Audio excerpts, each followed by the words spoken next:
Hello everyone. Welcome to series of sessions on professional marks in AAA exam.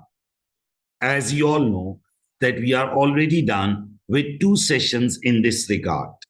In the first session, we had a discussion that what the professional marks are and what are the expectations of the examiner. We highlighted that there are four areas which the examiner wants the student to excel in. The first was communication. The second was analysis and evaluation. Third one was professional skepticism and judgment. And the fourth one was commercial acumen. In the second session, we had a discussion on question number 1 of the first specimen paper. Today, we are moving towards question number 2 of the first specimen paper, and it is from section B. As you all know that in question 2 and 3 also, there are five professional marks. So let's look at the question and we'll draft the complete answer so that you people can have an idea that how you have to deal with the professional marks and also cover the technical marks. Okay, so let's start question number 2. I want you all to concentrate and look at it very carefully while we draft the answer. Now, it is 1st July 2005. You are working in the audit department of Soul and Company. The Goodman Group is an audit client of your firm, and the audit for the financial year ending 31st December 2005 is on completion stage. The group, which is not listed, installs and maintains security systems for businesses and residential customers. So in this paragraph, he gave us a brief detail about our firm and the client entity business.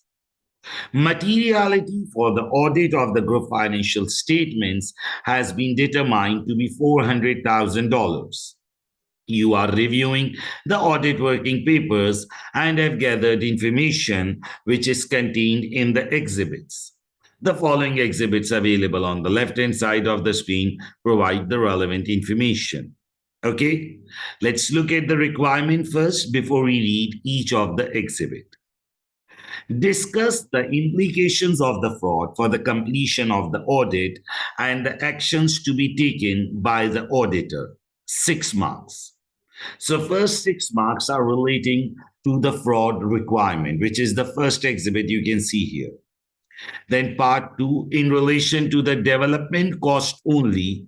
So part 2 is related to development cost, comment on the sufficiency and appropriateness of the evidence, and recommend the actions to be taken. That part is also of 6 marks. And then part B is critically appraise the extract from the proposed audit report. It is of 8 marks in which we have to look at the draft audit report. And then if you look at the end of the question, here it's stated that professional marks will be awarded for demonstration of skill in analysis and evaluation, professional skepticism and judgment, and commercial acumen in your answer, 5 marks. So here the 5 marks of professional area relate to 3 heads. Now we have studied that there are 4 heads in professional marks: communication, analysis and evaluation, professional skepticism and judgment, and commercial acumen. But in section B, he don't ask for the communication skill. This communication skill is for question number 1, where we have to draft the email, a memorandum, or a report. So in section B, he is only asking us for the 3 professional skills: analysis and evaluation, professional skepticism and judgment, and the commercial acumen one. So there is no issue of the communication thing here. Because in section B, we are not required to draft the email or a report or a memorandum. So if you look at this, like if we do the first requirement, which is of 6 marks, so the 6 marks are for the technical explanation. Now, these professional marks, 5 marks, are spread throughout the question. The examiner expects that while you answer the technical requirements, you try and focus on professional skills also. Like your answers should demonstrate your ability of commercial acumen, to look at the commercial perspective, to look at the ability to analyze and evaluate the data, to look at the professional skepticism and to form proper judgments. Okay? So let's read the first requirement, and while we'll draft the answer, this will help you a lot in understanding the professional skills along with the technical concepts. You all know that my teaching approach is not to just give the lectures. While I give the lectures, we do complete papers so that you have an application of what we have studied. And then I give assignments and homeworks to you so that you people can do the assignments and send me for the marking. So I'll give you feedback. But since this is the first specimen paper, so I'm going through it with you people and I'll draft the answers with you. Then we'll move towards the second specimen, and the last specimen will be a homework for you people. Okay, so let's look at the first element, which is of fraud. Let's look at it. I want you all to concentrate on it. The group finance director has informed the audit team that during the year, a fraud was carried out by a manager, Mike Trott, in one of the group's procurement department. The manager had raised fictitious supplier invoices and paid the invoiced amounts to his personal bank account. When questioned by the group finance director, Mike Trott confessed that he had stolen $40,000 from the group. The finance director asked the audit team not to perform any procedures in relation to the fraud, as the amount is immaterial. He also stated that the financial statement would not be adjusted in relation to the fraud. The only evidence on the file is written representation from management acknowledging the existence of the fraud and the list of the fictitious invoices which has been raised by the manager provided by the finance director. The audit working papers conclude that the fraud is immaterial and no further work is needed. Okay, so there was a fraud being carried out by one of the manager. The finance director says that it is a fraud of $40,000 and the only evidence is a written representation. Now, if you read the requirement, he's asking that we have to discuss the implications of the fraud for the completion of the audit and the actions to be taken. Okay, listen to me very carefully so that you people can understand how I draft the answer. Question number 2. Okay, Goodman Group. And this is our requirement. Just a second.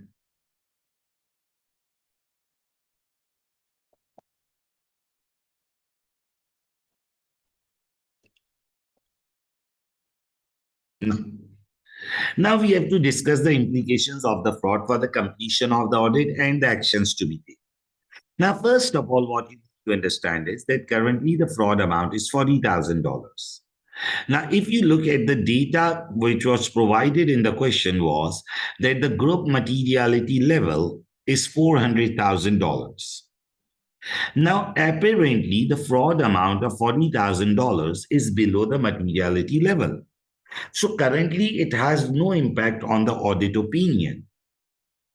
But what you need to understand is that the auditor has performed no procedures. When we haven't performed any procedures, how can we confirm that the actual fraud amount is $40,000?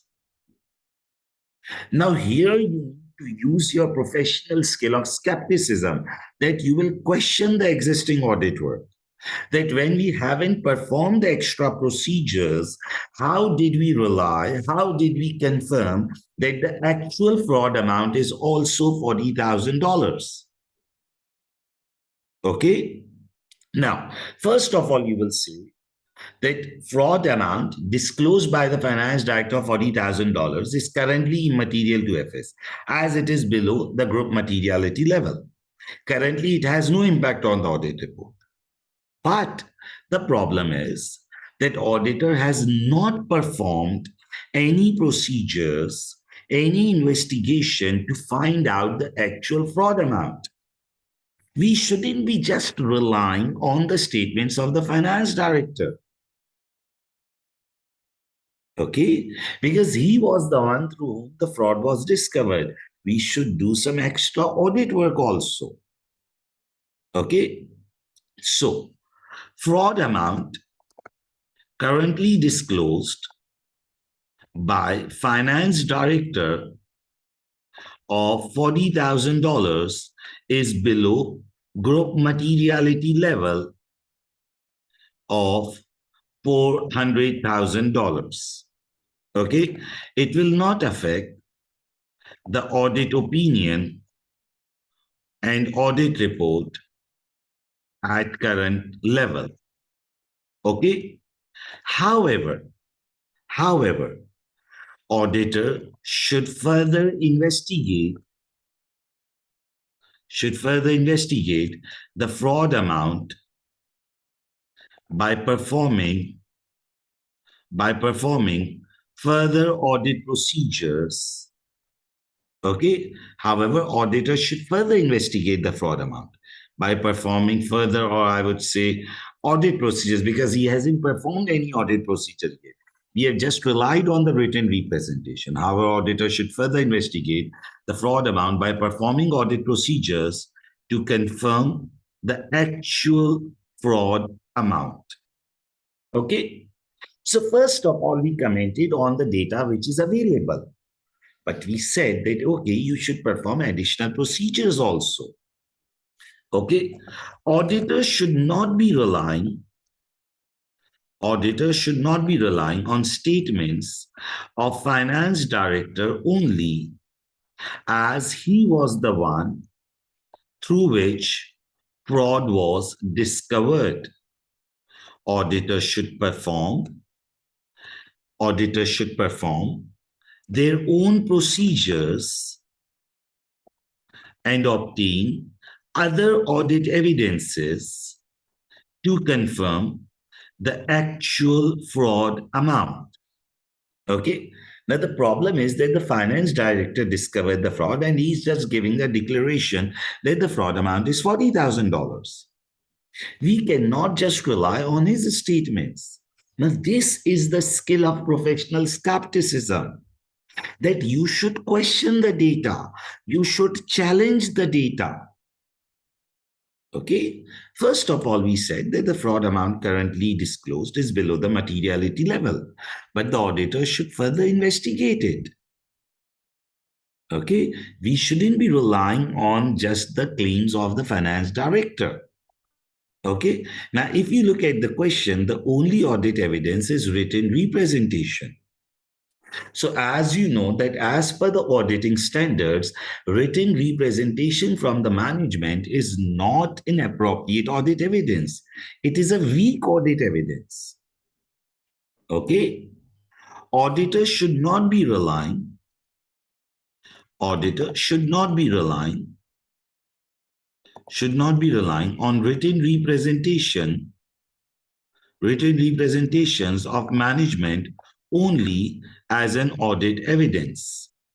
It is a weak audit evidence, and auditor should obtain other evidences to confirm the actual fraud amount. Okay? If the actual fraud amount is greater and it becomes material to financial statements, then it can affect audit opinion, as finance director has stated that he will not adjust financial statements.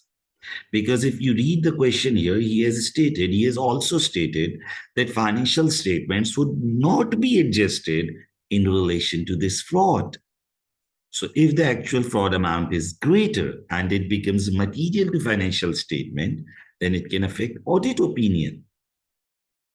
Okay, then it can affect audit opinion, as finance director has stated that he will not adjust financial statement. it may become a material misstatement to financial statements. Okay, so what you need to understand, look at the approach. See, it is very simple for me to just open the examiner answer and read it with you. It's very simple, it's very time saving. But what I do with my students is that I draft complete answers for them. I write the answers with them. We write like a student, we think like a student, because I want you people to learn this ability of drafting the answers. See, in the professional skills, there was written that you should have the ability to break the complex issues. You should have ability to think about it. See, first of all, we commented on the current materiality, on the current issue. Then we said that we shouldn't be relying on the finance director only. Then we commented on the written representation. Then we said that if the actual fraud amount is greater, then it can affect the financial statements. Now you should think about your professional skepticism. That finance director, what did finance director say?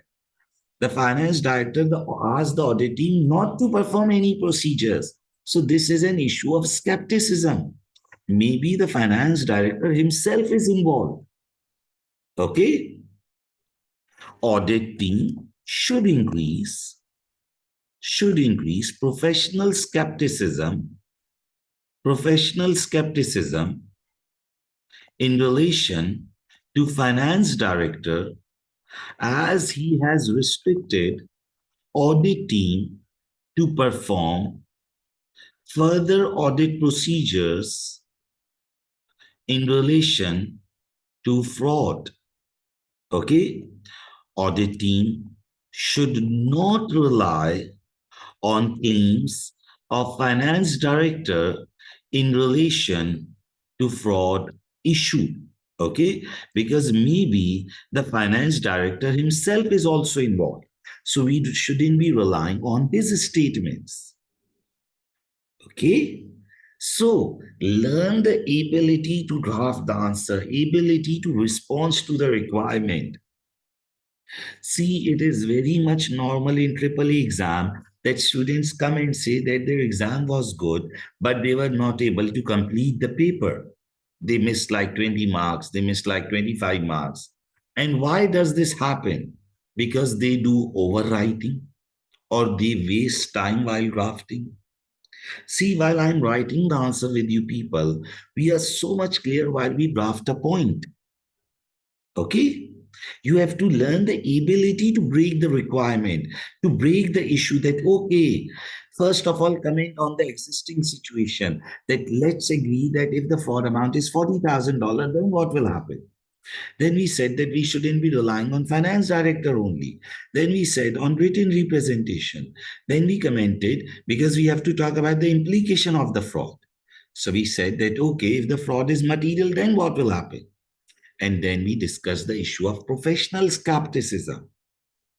Now, what should be the actions to be taken by the auditor?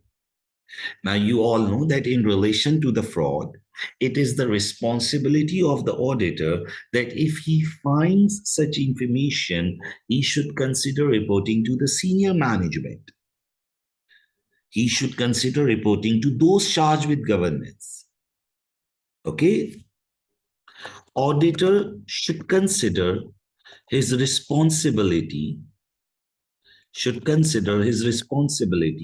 in relation to fraud and error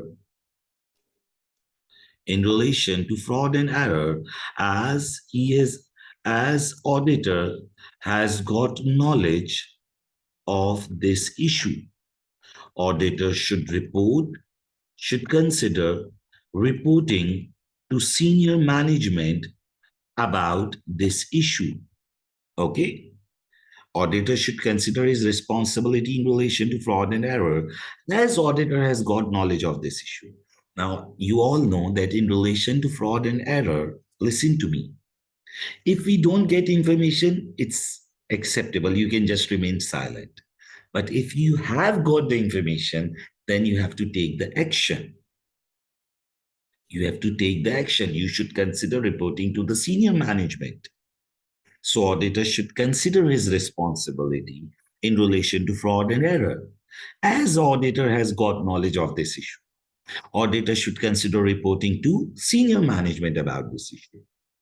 But you can say that since the finance director already know about this matter, so maybe senior management also know about this issue.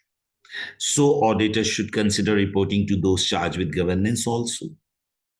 Okay.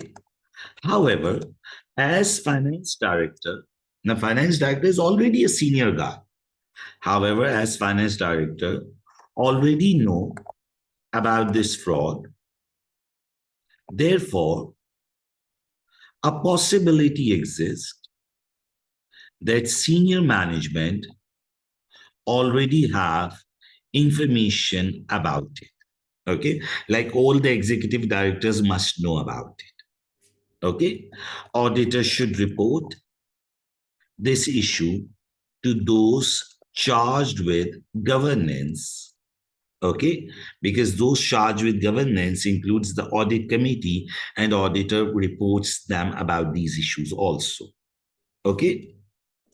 Lastly, auditors should consider reporting to external parties, okay, like the shareholders or to the regulator, okay, because in case of laws and regulation and in case of fraud and error, we have to think about reporting to external parties also. Should consider reporting to external parties. However, auditor has to take professional judgment in this regard, as it will breach confidentiality. Okay, auditor should take legal opinion in this matter before reporting to external parties. Okay, so if you look at my answer, normally each point worth 1 mark. So 1, 2, 3, 4, 5, 6, and 7. So I covered 7 points. But if you look at my answer, just listen to me. We haven't done anything new. We have just answered it in the same way we used to answer during the course. But while answering, what I tried and what I attempted was that I should refer the issues of skepticism. I should refer the issue of taking professional judgment.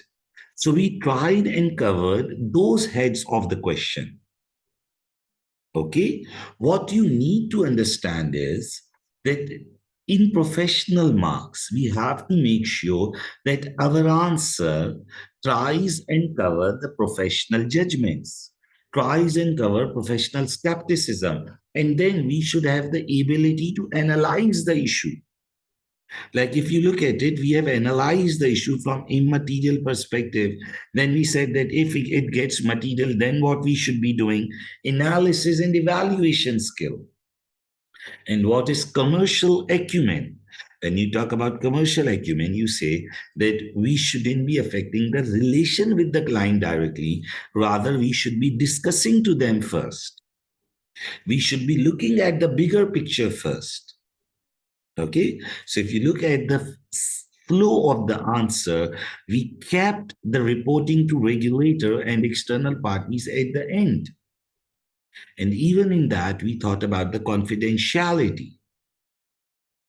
Okay, see, very important thing. What you need to understand is don't create a fuss, a burden about these professional marks.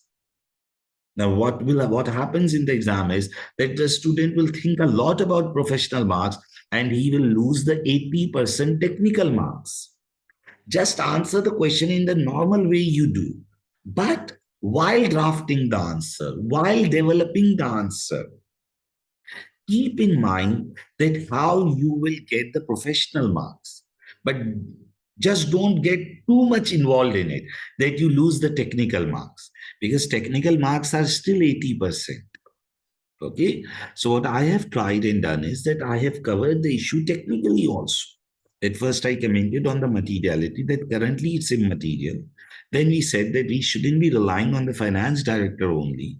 Then we discussed that written representation is a weak audit evidence. Then we said that if it gets material, then what will be happening? Then we commented on skepticism in relation to the finance director, responsibility in relation to fraud and error, and then reporting issue. See, what you need to understand is that you have to cover the question from technical aspect completely. And while developing the answer, you have to understand that your answer covers the professional skills also. Okay? Still, it is nothing difficult. The marking is same, still 1 mark for each point like we used to do earlier. Break the answer in small head paragraphs. See, I have broken the answer in small paragraphs, so it is easy to understand. Okay? Is it clear? So the first requirement of 6 marks was in relation to fraud and its implication for the completion of the audit. So we discussed that currently the fraud is immaterial, so currently it has no impact. But we need to further investigate. We shouldn't be relying on the written representation. We commented that if it becomes material, then what will happen? Then we move to the skepticism part. Then we discuss the responsibility in relation to fraud for the auditor. And lastly, we move to the reporting issue. Okay? I hope that you people are getting it.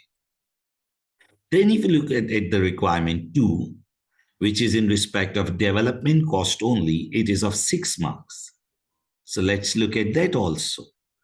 Okay? I want you all to concentrate on it. Okay? In respect of the, just a second. In respect of the development cost only, comment on the sufficiency and appropriateness of audit evidences obtained and recommend the actions to be taken by the auditor, including the further evidences which should be obtained. So we just copy paste the requirement and then we develop the answer. So here we have to look on the sufficiency and appropriateness, and we have to look at the actions. And this requirement is also of 6 marks. So let's go and read the part of development cost. Okay, let's look at it. Now in development cost, let's read it, what he's saying in it. In August 2004, the group commenced development of a new security system and incurred expenditure of $600,000 up to the financial year end, which has been capitalized as intangible non-current asset. Now the question is that they have spent 600,000 and they capitalize the entire amount. There must be some research outflows also. This means that they didn't split the outflows between research and development. Okay. In August 2004, the group commenced development of new security system, incurred expenditure of 600,000. This is the total amount spent, which has been capitalized as intangible. The only audit evidence obtained in relation to this is as follows. Agreement of the sample of cost included in $600,000, capitalized to supporting documents such as supplier invoices. Now, when you will confirm some cost with the supplier invoices, it will verify the amount of spend, not the nature of outflow. Okay, that whether the outflow is research or development, that is completely different. Cash flow projection for the project, which indicates that a positive cash flow will be generated by 2008. The projection has been arithmetically checked. This means that we didn't check the projection in other ways. We just checked the arithmetical head. We didn't verify the evidences from market data or something like that. A written representation from management stating that management considers that the development of this new product will be successful. You are aware that when the group finance director was asked about the cash flow projection which he had prepared, he was reluctant to answer the questions. simply saying that assumptions underlying the projection have been agreed to the assumptions contained in the group business plan. He provided a spreadsheet showing the projection, but the underlying information could not be accessed as the file was password protected and the group finance director would not provide the password to the audit team. So this means that he is imposing the limitation on the auditor work also. Okay. Now what he's asking in the requirement? In respect of the development cost only, comment on the sufficiency and appropriateness of the audit evidences and recommend the actions to be taken, including the further evidences which should be obtained. Now, if you remember the question, the group materiality level was $400,000 and this development cost issue worth $600,000. Okay. So, and this requirement worth 6 marks, I believe that it's very easy because there are many points in this requirement. Okay, so let's look at it. Development cost capitalized of $600,000 is material to FS as it exceeds the group materiality level of $400,000. Existing audit work is insufficient as auditor has not obtained evidences on nature of outflows. Okay, we have not obtained evidences in relation to nature of outflows. What do you mean by nature of outflows? Total spent on development cost will include research outflows and development outflows. Okay, outflows done on research head need to be expensed out. Okay, the management has capitalized the total outflow. I will repeat it again. The question says that in August 2004, the group commenced development of a new security system and incurred expenditure of $600,000, which has been capitalized as intangible non-current asset. Now, what are the evidences? Agreement of cost to the purchase invoices. This will verify the amounts, not the nature of outflow. Arithmetical checking will verify the accuracy, not the nature of outflow. Only other evidence is written representation. Okay? Development outflows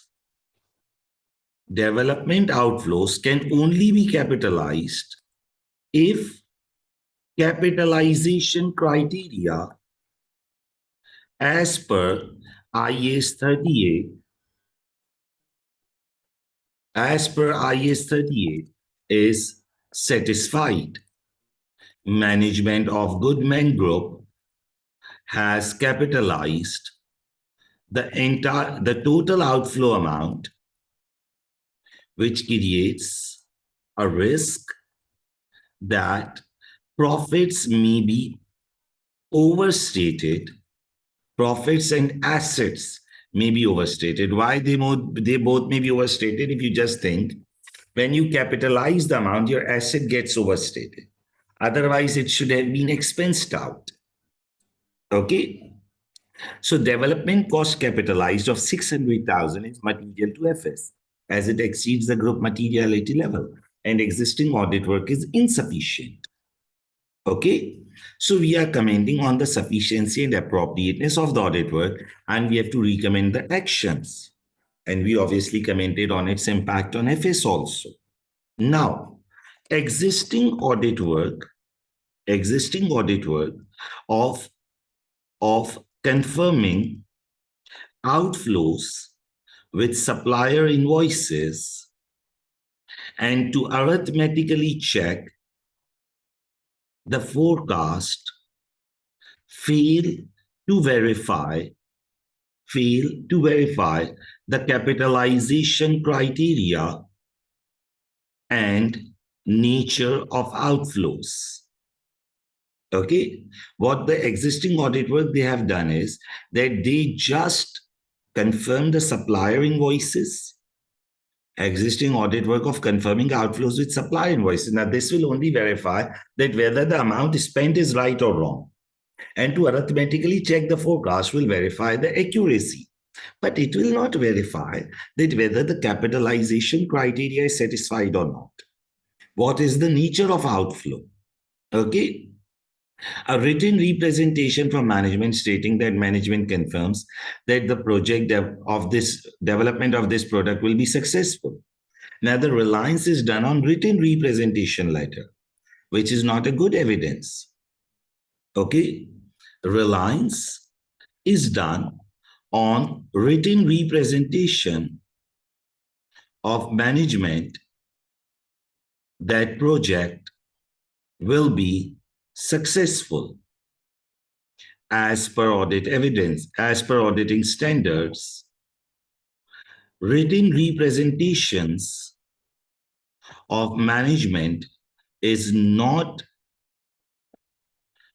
an appropriate evidence itself. Okay, we shouldn't be relying on written representations.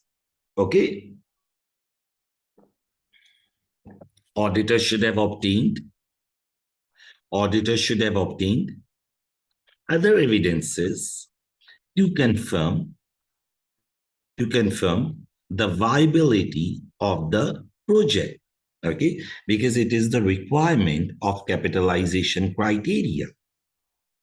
So if you look at it, see, I'm writing the answer in the same manner which we used to do earlier. Okay, but while drafting the answer, see what I'm doing is I'm breaking the issue in small points. I'm breaking down the question. I'm challenging the existing audit work, that whether the existing audit work is done in proper manner or not. Okay, we are evaluating the issue. We are looking at it from accounting standard perspective. Okay, then there is one more issue which can lead to professional skepticism, that the finance director is not allowing our team to access the underlying assumption. He's not sharing the password. Okay, group finance director has restricted auditor to access assumptions of the project. Okay, he's restricting the access of the auditor. He's not providing the password. Okay, it creates an issue of integrity on group finance director. Okay, auditors should increase skepticism level. Auditors should increase skepticism level and obtain other audit evidences. Further, this attitude of group finance director should be reported to those charged with governance. Okay? Now, since in the professional skills, we have to cover the skepticism also. So I covered skepticism also. See, we can write further evidences also. Like it's very simple that I write 3 audit evidences and I cover 3 marks out of 6. But now I will write 1 audit evidence because one mark on the initial, then 1 mark on the accounting issue, 1 mark on the comment on the existing audit work, then reliance on wrap letter, then group finance director, and then you can write 1 or 2 audit evidences to make your answer complete. Now, see, what you need to understand is that earlier we used to balance our question through audit evidences, but now you shouldn't be doing this. You have to look at the entire issue. You have to make sure that your answer covers the entire scenario. Okay, what we have now, see, there were many points in this question, like there were points greater than 6 marks. Because like I can write 5, 10 evidences. Writing evidences is not an issue. But I have to cover the entire scenario also. So I commented on the materiality. I commented on the IS 38 issue. Okay. And then I commented on the existing audit work. What audit evidences we can obtain? Okay. What audit evidences we can obtain? Auditor, copy of sample invoices should be investigated and nature of outflow should be determined to verify that whether amounts capitalized to verify that whether amounts capitalized meet capitalization criteria or not. We should investigate the sample of invoices. Okay? So copy of sample invoices should be investigated. What else you can do? Copy of market research document should be obtained to verify that whether product being developed is commercially viable or not, as it is requirement of capitalization. Or what you can do is that you can obtain the list of the assumptions used by the management. You should ask the finance director to give you the list of the assumptions, and you need to verify those assumptions from the market data. See, there are many audit evidences. Writing down audit evidences is not an issue. You can have minutes of discussion with the project manager to confirm the completion date of the project, because that is also the requirement of the capitalization. So what you need to understand is that don't just write the evidences and cover the marks. What you need to make sure is that since you have to cover the professional marks also, so you cover the entire issue. Like I did. That first I commented on the current materiality and I said that the current work is not sufficient. Then we commented on the accounting standard matter. Even the question didn't ask us to comment on the accounting standard, but still we commented on it. Because audit is of financial statements. So you have to comment on the accounting implications of always. You have to comment on the impact on FS always. Then we commented on existing audit work, that it's not sufficient. Then we commented on the group finance director, and then we wrote down evidences. So if you look at my answer, it's complete. I have tried and covered all the issues in this particular part. Okay?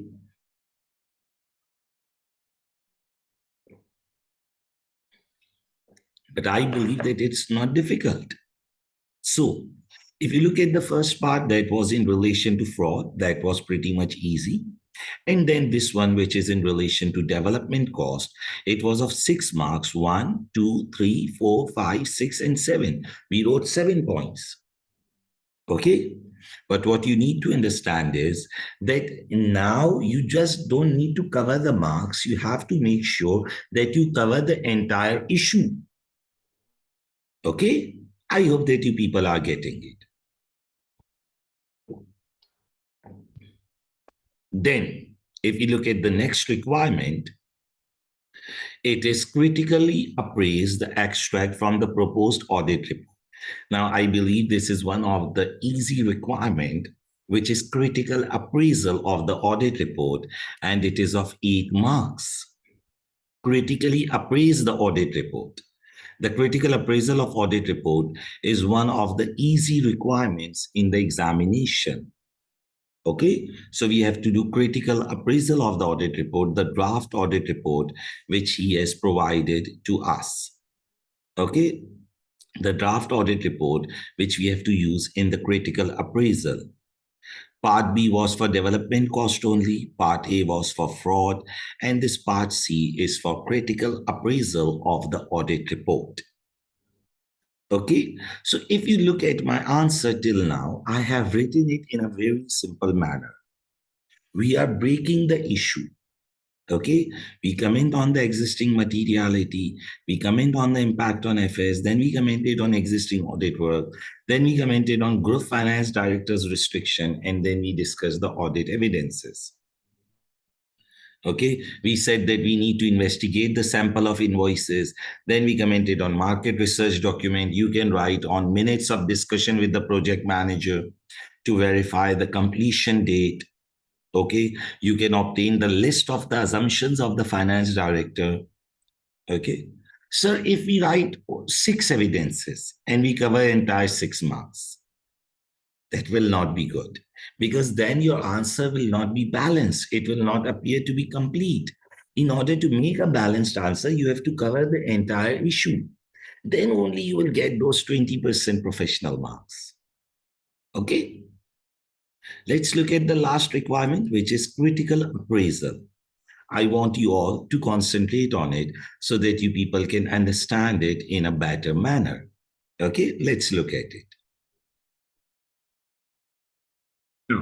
Exhibit 4.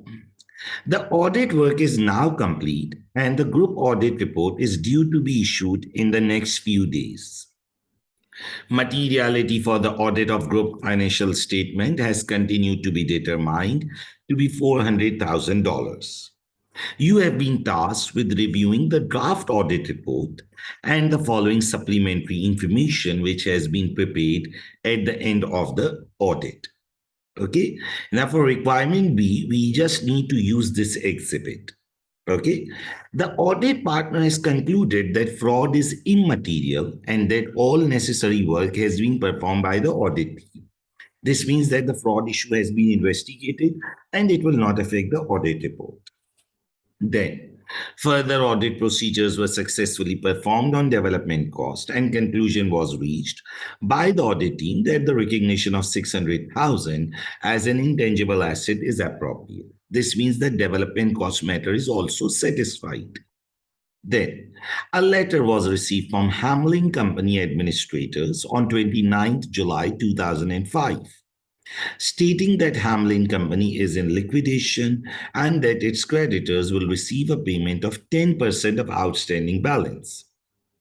The audit team has concluded that $50,000 can remain recognized and $450,000 should be written off.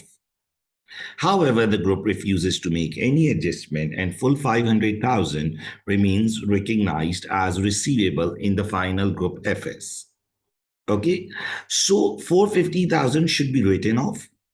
450,000 should be written off, but the group has recognized entire 500,000. So this means that there is a misstatement of 450,000 because 450,000 should be written off. The materiality is 400.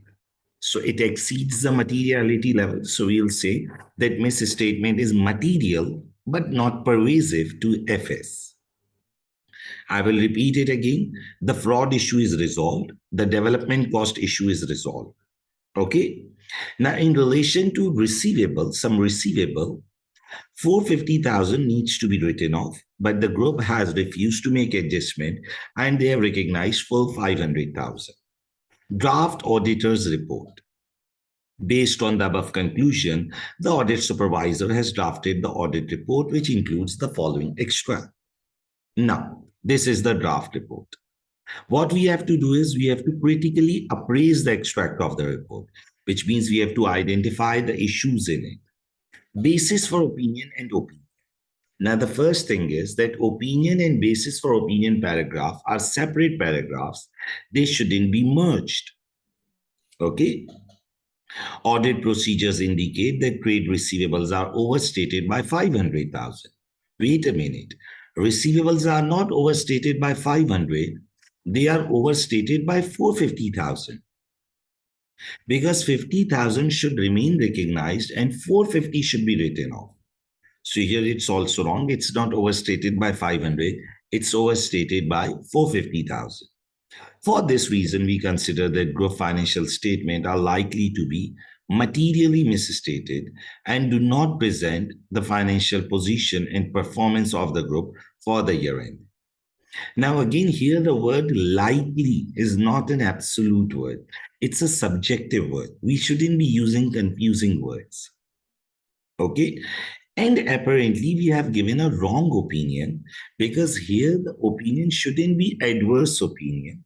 We should be writing the opinion that financial statement presents true and fair view, except for the receivables which are overstated by 450,000.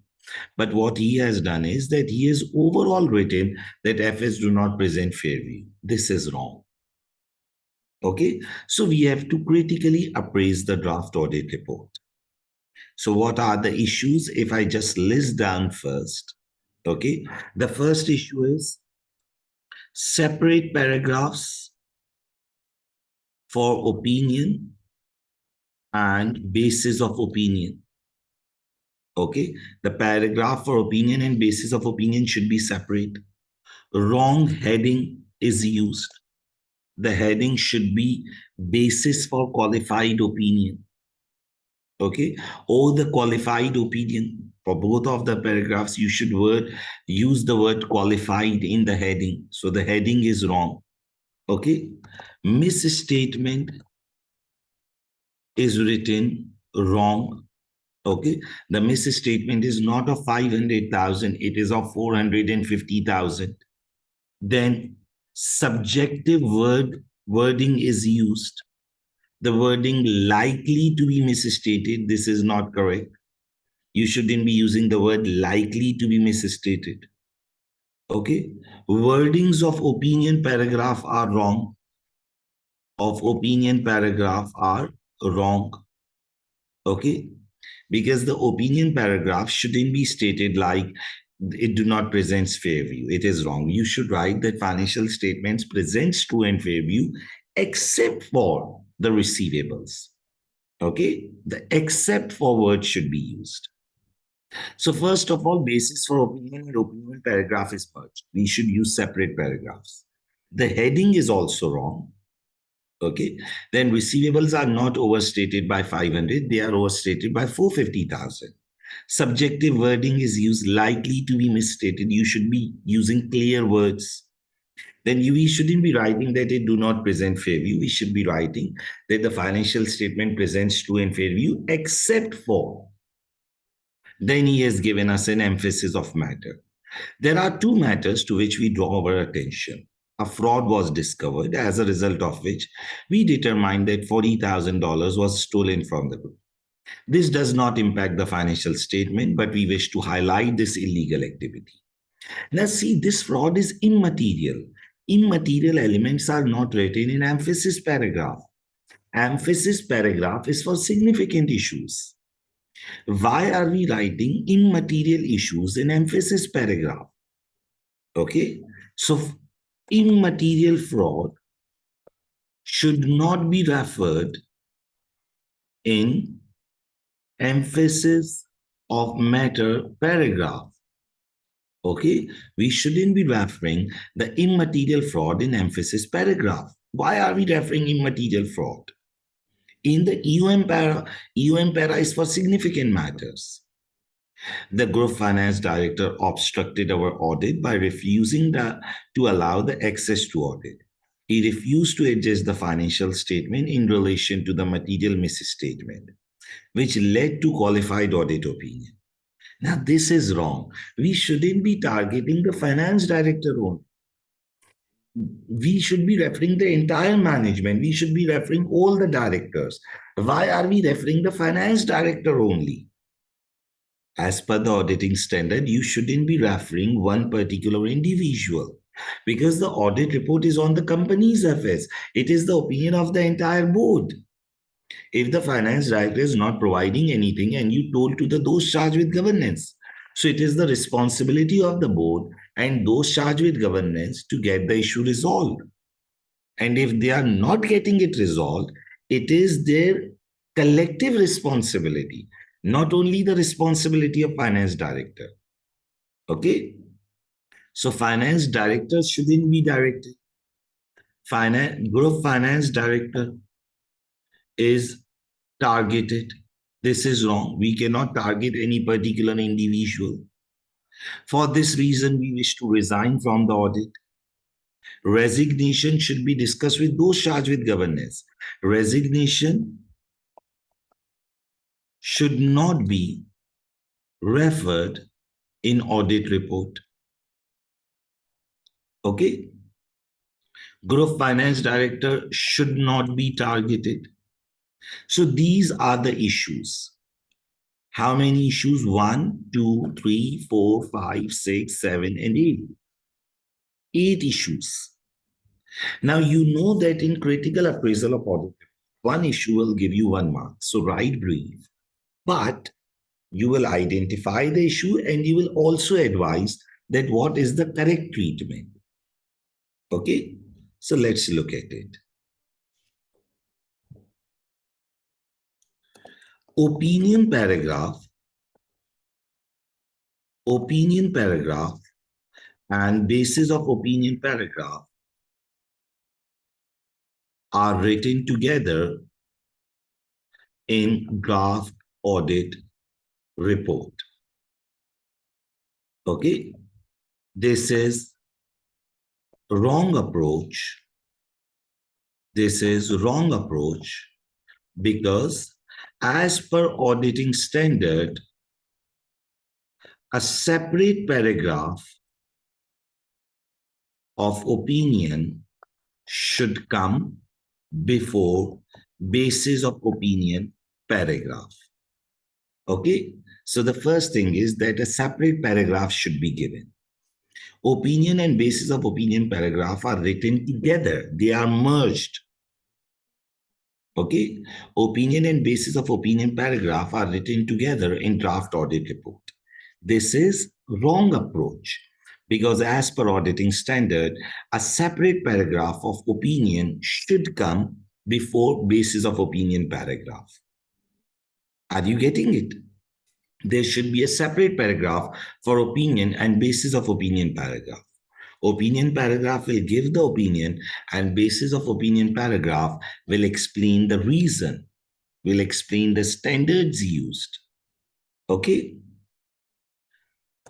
Heading for opinion and basis of opinion paragraph is wrong in draft audit report.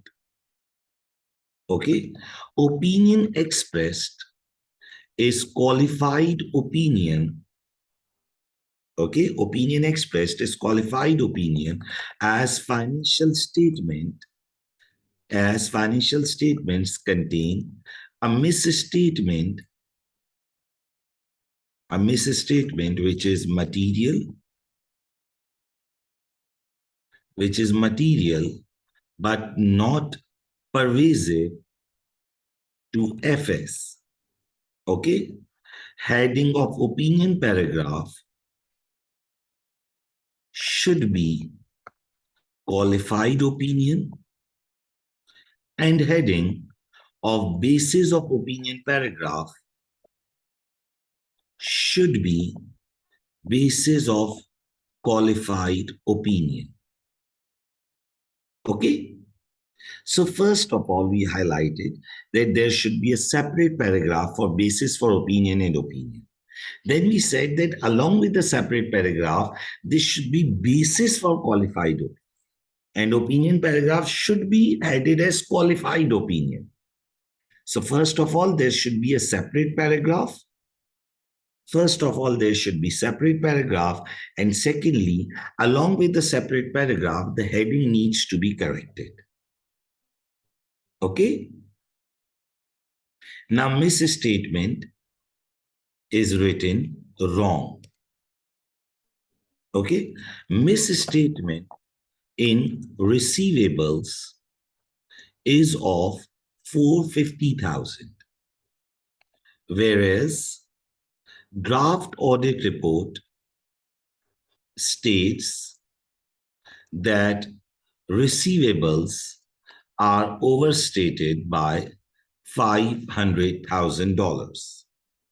This needs to be corrected and further information also needs to be provided in relation to misstatement in relation to misstatement in basis of qualified opinion paragraph. Now, if you remember, whenever there is a modification in opinion, the basis for qualified opinion should explain the management treatment, the auditor treatment, the heads affected, okay? Detail about management treatment, auditor treatment, and heads affected should also be given. You just wrote directly that it's overstated. This is not correct. As per the auditing standards, we should write that management has not recorded the bad debt, whereas the auditor suggests that there should be a write-off of $450,000. As a result, profits and receivables are overstated. Okay? So if you look at it, I always say that critical appraisal is a very easy requirement. First of all, separate paragraphs were required.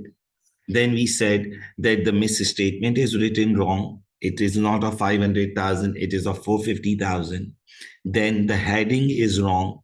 Then this subjective word, for this reason, we consider that group FS are likely misstated. No. You shouldn't be using the subjective words like likely. You should be absolute that FS is materially misstated. Okay, you should give a clear opinion. Okay, in draft audit report, it is stated that financial statements are likely to be misstated materially. Okay, in draft audit report, it is stated that financial statements are likely to be misstated materially. Word likely is a subjective word and it will confuse users about auditor's opinion. Okay, auditors should use more absolute wordings, or you can say that auditors should give reasonable assurance at least. Auditors should use more absolute wordings and should state that in auditor's opinion, financial statements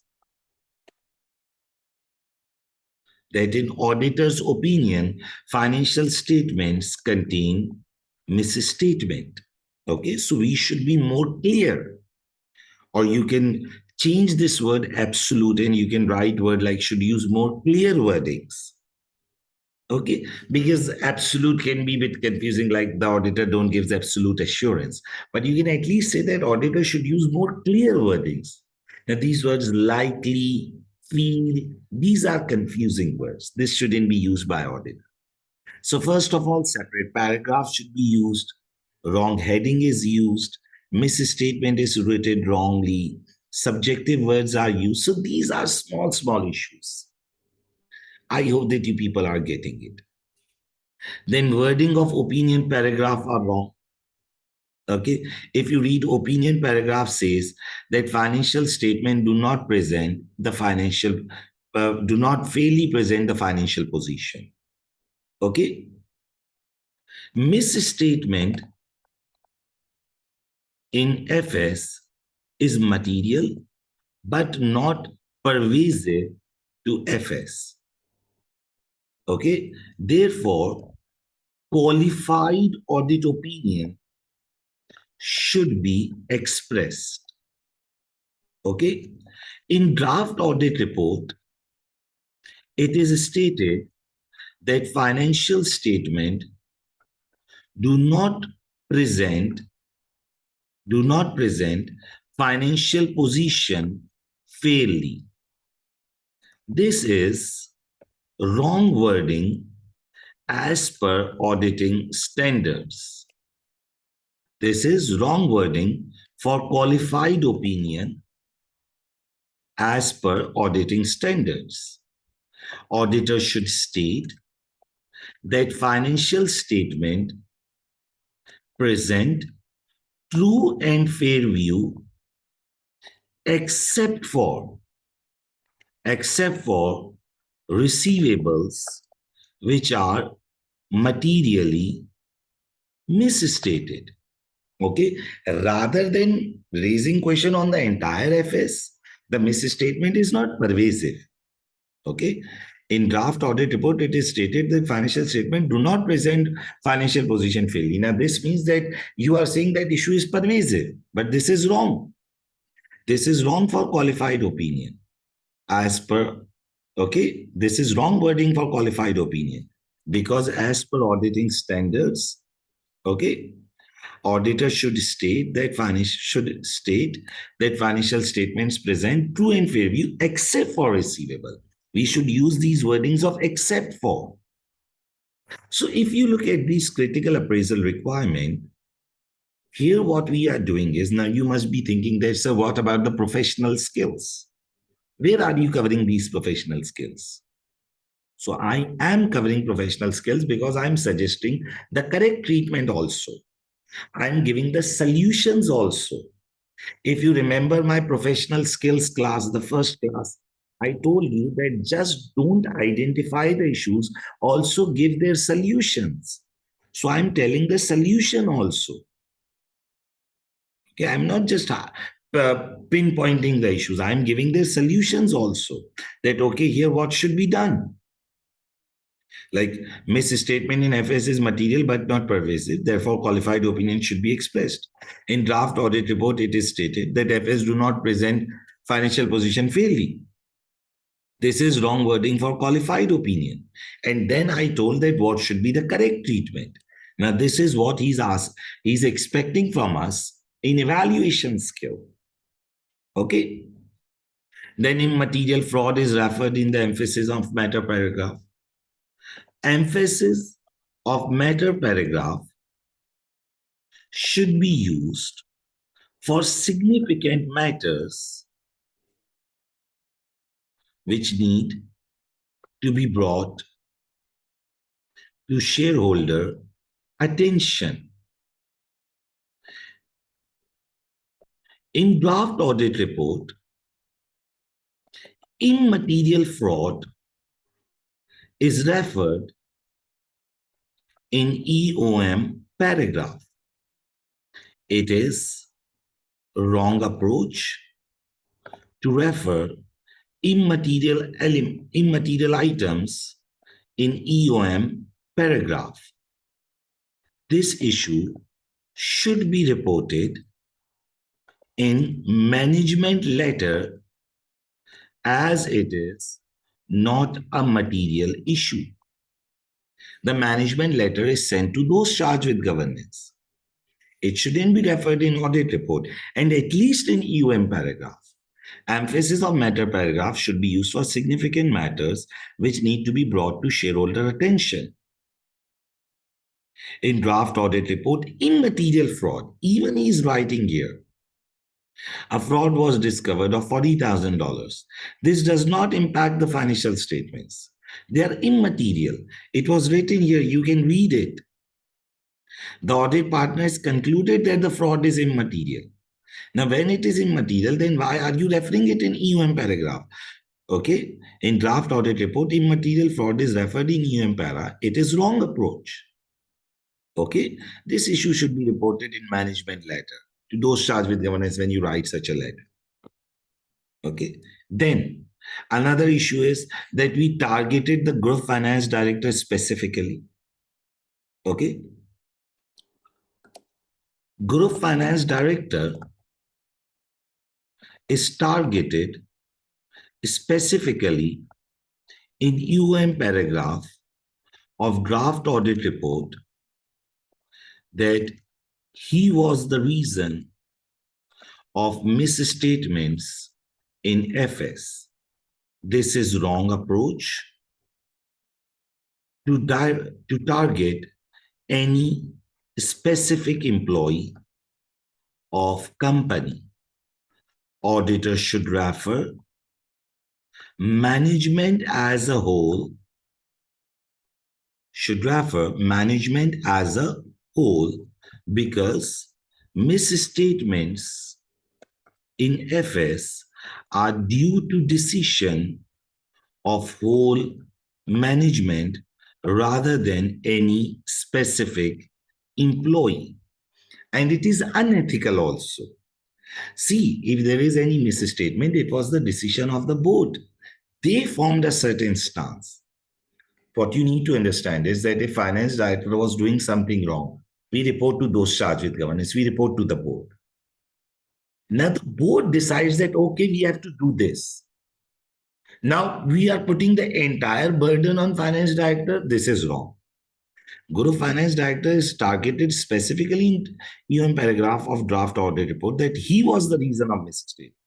This is wrong approach. This is unethical approach to target any specific employee of the company. Auditors should refer management as a whole because misstatement in FS are due to decision of whole management. It is the decision of the entire board, not specific employee. Okay. Auditors stated that they resign from audit engagement. Okay, here it's stated. For this reason, we wish to resign as auditor with immediate effect. Auditors stated their wish to resign from audit engagement in draft audit report. This matter should be discussed with those charged with governance, and it should not be referred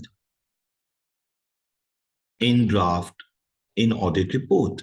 If you want to resign, okay, discuss with those charged with governance and resign. Then why are you giving the audit report? Okay, if auditor wants to resign,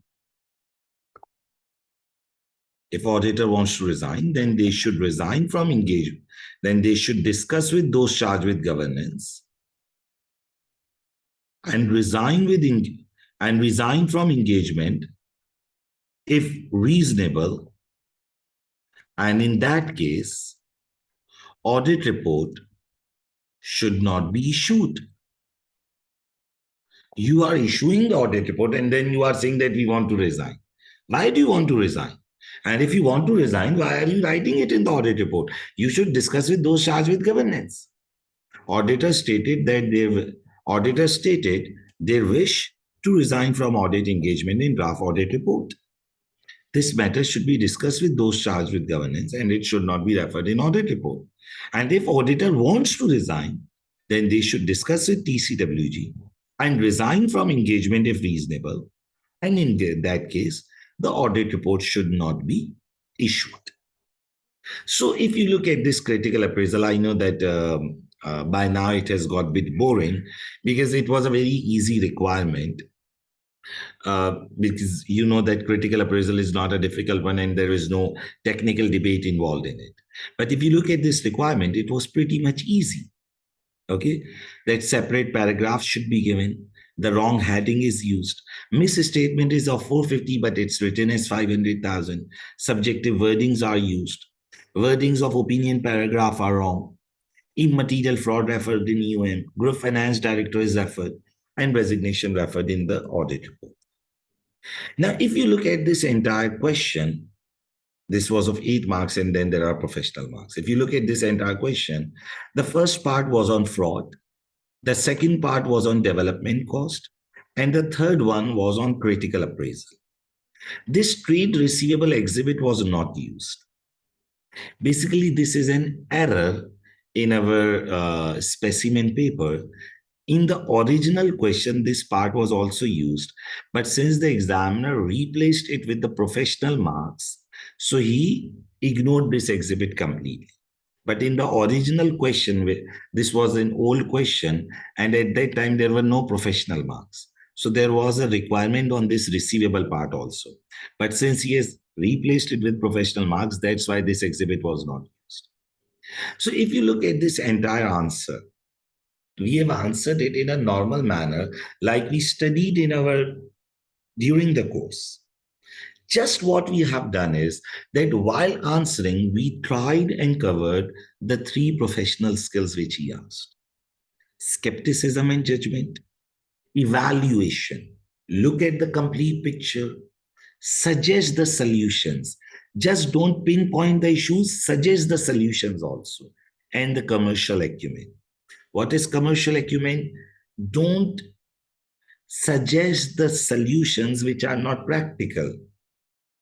Okay, don't suggest, like, just resign. This is not a practical solution. The practical solution is to discuss, to report to those charged with governance. So the first part was on fraud, which was, I think, was an easy one. Then second one was on development cost, which was also very easy. And this last one was critical appraisal. In critical appraisal, we suggested the solution to each of the issue, which confirms our evaluation skill. Okay. In other parts, we referred to the skepticism skill, to the judgment skill, and for commercial acumen also, we always kept the option of reporting to regulator or resignation at last, because normally it is not a practical solution.